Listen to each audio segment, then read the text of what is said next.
Bismillah. Vous voulez que je fasse quoi? S'étrangla Madame Romani. Mais cette fois, Grant ne fut pas dupe de sa mauvaise volonté. Au cours de cette dernière semaine, par la grâce d'un miracle inexpliqué, il en était venu à ignorer le caractère revêche de sa gouvernante, au point même de se préoccuper de sa santé. Simplement que vous surveillez les enfants pendant que je dîne en tête-à-tête avec Kristen. Madame Romani leva un sourcil mi-ironique, mi-interrogateur. Ce n'est pas ce que vous pensez, se hâta-t-il de préciser. Dommage, grommela-t-elle en soulevant le couvercle d'une marmite.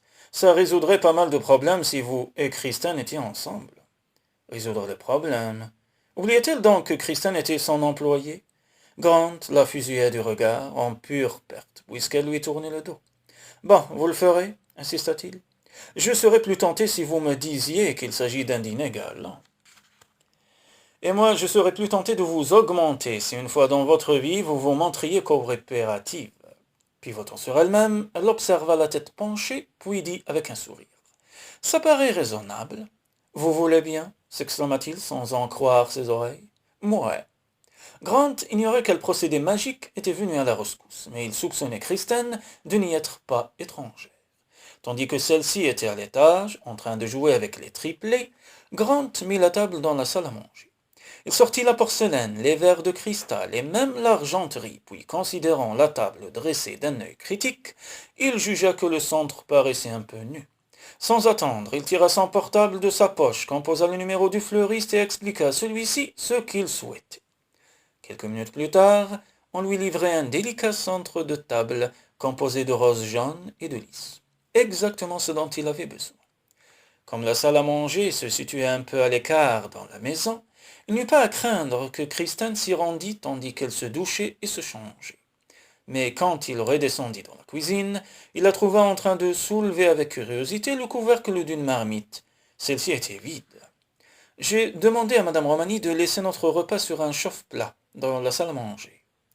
Kristen se tourna, l'air décontenancé. Lorsqu'il lui sourit, elle déglutit avec nervosité évidente. Pourquoi dînons-nous dans la salle à manger?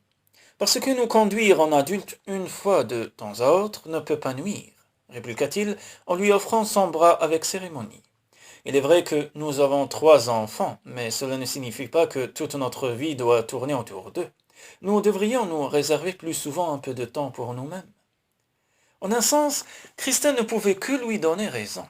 Elle comprenait effectivement ce qu'il voulait dire, à force de s'asseoir par terre et de ne prononcer que de courtes phrases formées de mots encore plus courts, elle avait l'impression qu'elle serait bientôt apte à figurer dans un épisode des Teletubbies.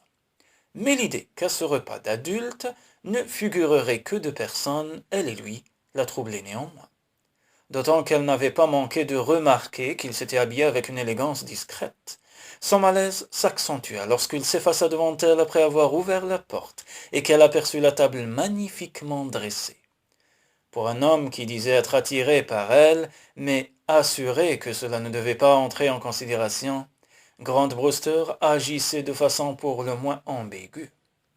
Elle décida néanmoins de croire en sa parole et de supposer que ses actes étaient aussi innocents qu'il l'affirmait.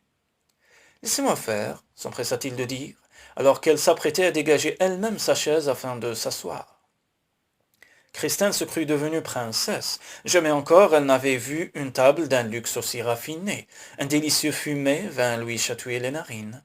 « C'est très beau, et ça sent très bon, dit-elle, en réprimant l'envie de humer l'air avec gourmandise. « Merci, murmura-t-il.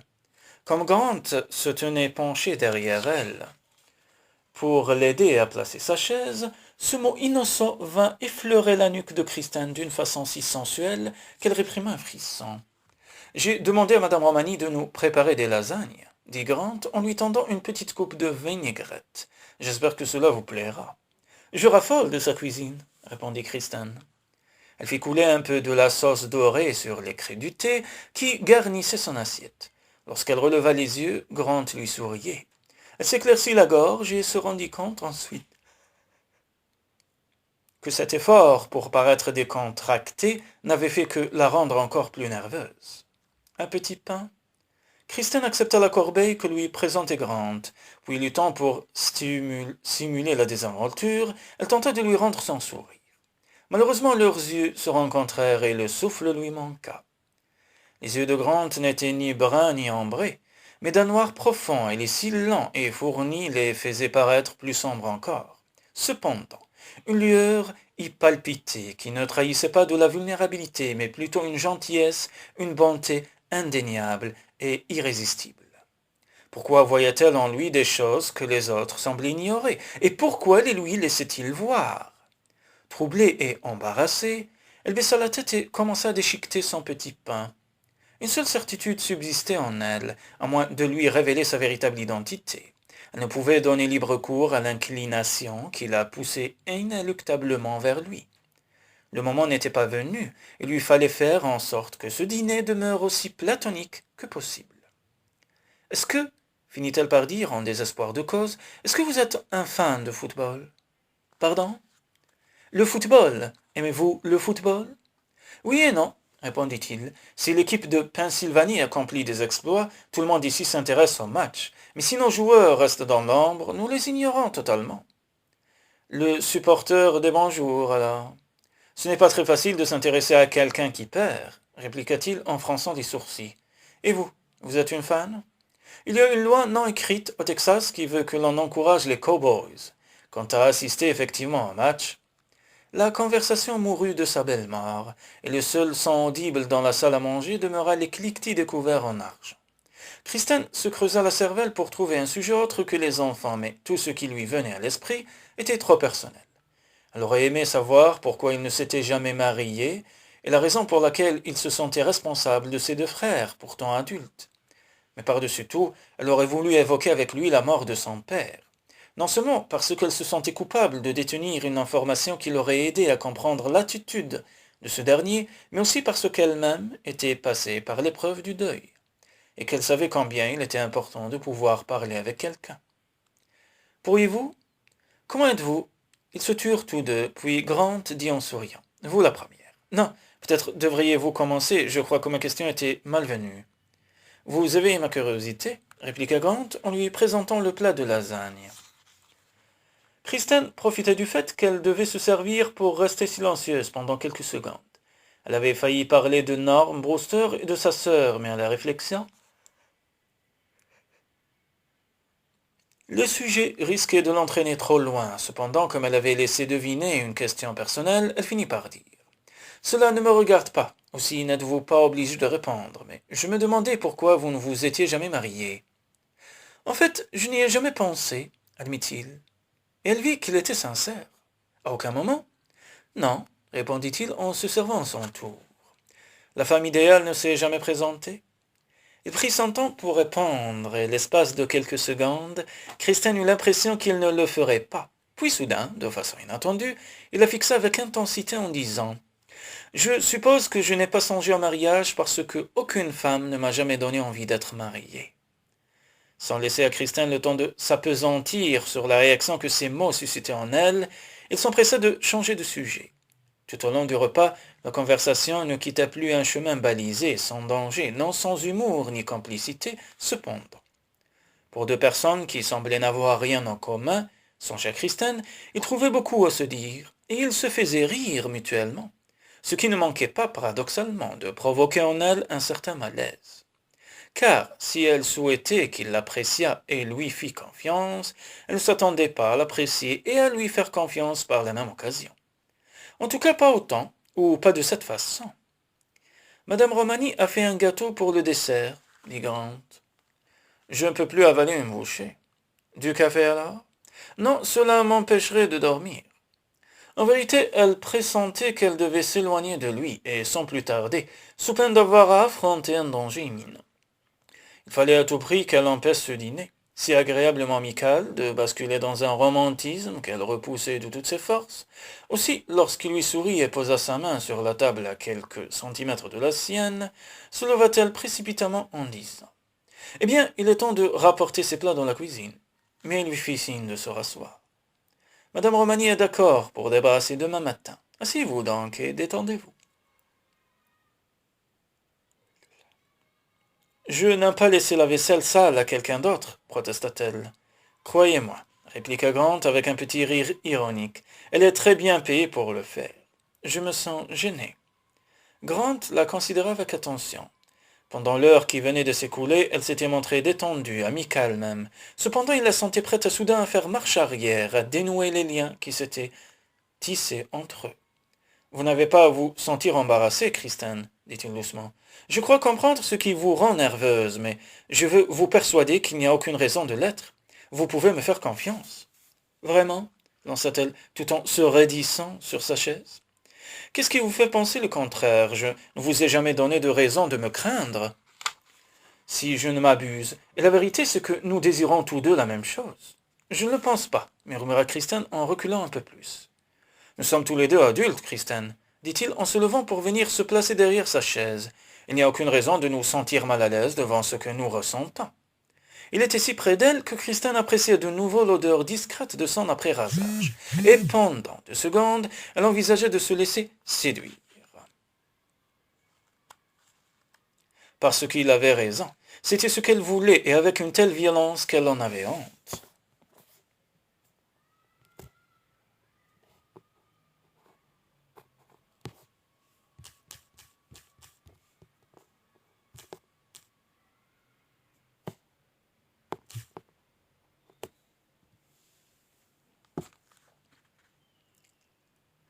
Mais en un pur réflexe d'autodéfense, elle s'empara de son assiette et de ses couverts.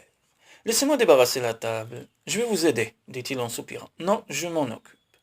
Non, insista-t-il à son tour. Ne pensez pas que vous allez vous en sortir aussi facilement. Ça, c'est le comble, lança Kristen, les joues brûlantes. Vous êtes bien sûr de vous-même. Pourquoi ne le serais-je pas? Rétorqua-t-il en la regardant avec défi. Êtes-vous vaniteux au point de supposer que toute femme ne demande qu'à se laisser séduire par vous? Séduire par moi? Reprit-il l'air interloqué. Puis, après l'avoir considéré un instant en silence, il éclata de rire. Je n'essayais pas de vous séduire, mais de vous plaire, figurez-vous. Ces derniers jours, j'ai eu l'impression que vous marchiez sur des œufs dès que vous m'approchiez, et j'essayais de vous mettre à l'aise. Tandis qu'elle se consumait de honte, Grant riait de bon cœur. Eh bien, maintenant, je me sens complètement stupide, marmonna-t-elle, en empilant brutalement les assiettes les unes sur les autres, au risque de briser la précieuse vaisselle. Je suis désolé, Kristen, dit Grant, qui s'efforçait de toute évidence de réprimer son hilarité. Mais avouez que c'est drôle. Je ne vois pas en quoi. Je ne suis quand même pas dépourvu à ce point de charme. Si j'avais voulu vous séduire, j'aurais sans doute eu plus de succès que vous. Sauf que je n'ai pas tenté de vous séduire, rappela-t-il soudain sérieux. Si j'avais essayé, j'aurais réussi. Pfff, lança-t-elle en posant son ménagement les couverts dans un plat. Aucune chance. S'approchant d'elle, il lui attrapa le poignet pour l'empêcher de poursuivre sa tâche, puis, lentement, il glissa ses doigts sous le bord de sa manche. Elle sentit de petits frissons lui courir le long du bras, mais furieuse et obstinée, elle se refusa à y prêter attention et se dégagea d'un geste. « C'est vous qui avez commencé, dit-il calmement, tout en la faisant pivoter vers lui. C'est vous qui avez mis en doute mes pouvoirs de séduction. Je ne peux pas laisser passer ça. Vous pourriez vous maîtriser, balbutia-t-elle le souffle court. Mais au plus profond d'elle-même, elle pria pour qu'il n'en fît rien. La peau en feu, ses lèvres avides d'un autre baiser, tout son corps se tendait vers lui, oubliant les résolutions prises quelques minutes auparavant. « Je ne crois pas que vous le souhaitiez vraiment, murmura-t-il, avant de poser sa bouche sur la sienne. Ce baiser, d'abord léger, puis de plus en plus exigeant et passionné, fit naître en elle un tourbillon de sensations, comme elle n'en avait jamais connu. Tandis qu'il passait son bras autour de sa taille afin de l'attirer contre lui, elle s'accrocha à sa nuque pour accentuer encore leur intimité. Des désirs impétueux, des instincts qu'elle ignorait, se déchaînèrent avec une brutalité à la fois terrible et exaltante. Elle sut alors qu'elle venait de franchir une frontière inconnue, que même sa vie conjugale ne lui avait pas permis d'approcher. Choquée, honteuse, elle s'arracha son étreinte.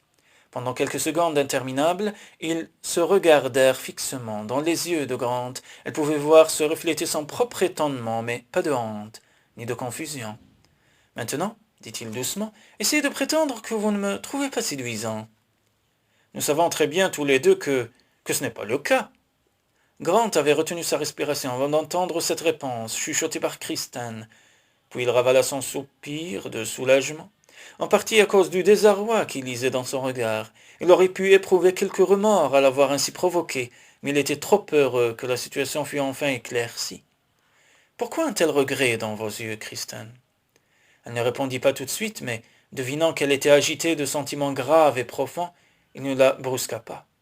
Je suis sortie avec mon mari pendant 4 ans, dit-elle en le regardant dans les yeux, et j'ai été mariée pendant 3 ans, mais je n'ai jamais ressenti quelque chose d'aussi fort. Kristen, vous l'avez connu pendant 7 ans? Ne put-il s'empêcher de s'exclamer avec stupéfaction. J'ai rencontré Bradley lorsque j'avais 16 ans, et je me suis mariée à 20.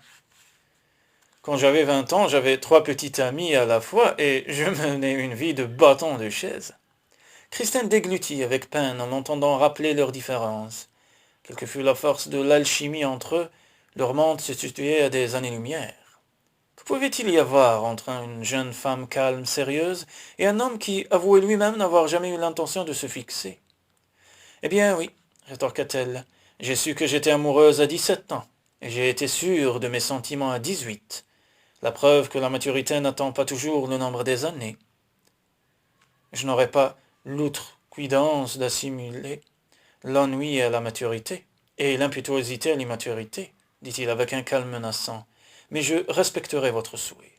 Si vous voulez que je garde mes distances, soit. Il tourna les talons, et Kristen se sentit étrangement désappointée. Si ce qu'il éprouvait pour elle avait été vraiment fort et profond, se serait-il laissé aussi facilement dissuader?